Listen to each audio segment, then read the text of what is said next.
የዚህ ታላቅ ታሪክ አካል ለመሆን ድጋሚ እድል ስለሰጣችሁኝ እጅግ አድርጌ አመሰግናለሁ። የመጀመሪያው እድል ክብርት ናት፣ ሁለተኛው እድል ነው ማለት ነው።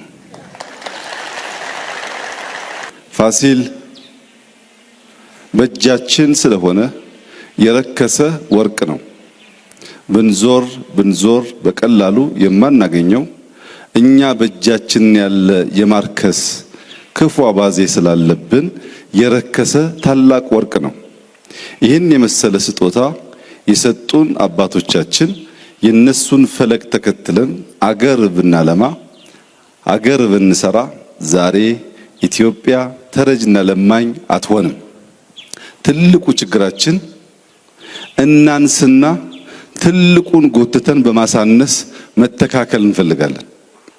ከነዚህ ታላላቅ መሪዎች በኋላ ኢትዮጵያ ውስጥ ያጋጠመው ችግር ያነሱ ትላልቁን ደግሞ ጎትተው የሚያሳንሱ ተበራክተው ነው። ታላቆችን ማክበር፣ የታላቆችን ስራ ማድነቅ፣ የታላቆችን ስራ መመርመር ሲጀመር በዚያ ስራ ላይ አንድ ጡብ ባስቀምጥ መባሉ አይቀርም። ታላላቆችን ማሳነስ ሲጀመር ግን ማናድግ ያደገውን የምናሳንስ ተያይዘን የምናጠር ነው የሚያደርገን።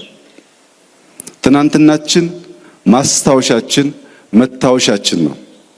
ሰው ማስታወሻውን መታወሻውን አይዘነጋም፣ አያጠፋም። ሁላችን እድሜያችን ከፍ እያለ በሄደ ቁጥር መለስ ብለን እድገታችን፣ አስተዳደጋችንን፣ ጎረቤቶቻችንን በማስታወሻ በፎቶ እናስታውሳለን። ኋላውን ማስታወስ የሁሉ ሰው ተፈጥሯዊ ልማድ ነው። ኋላውን ማስታወስ የቻለ ሰው ማህበረሰብ ዛሬን ለመነሻነት ለመስሪያነት ይገለገላል። ዛሬን መነሻ ያላደረገ የተንደረደረ ነገር ማየት አይችልም።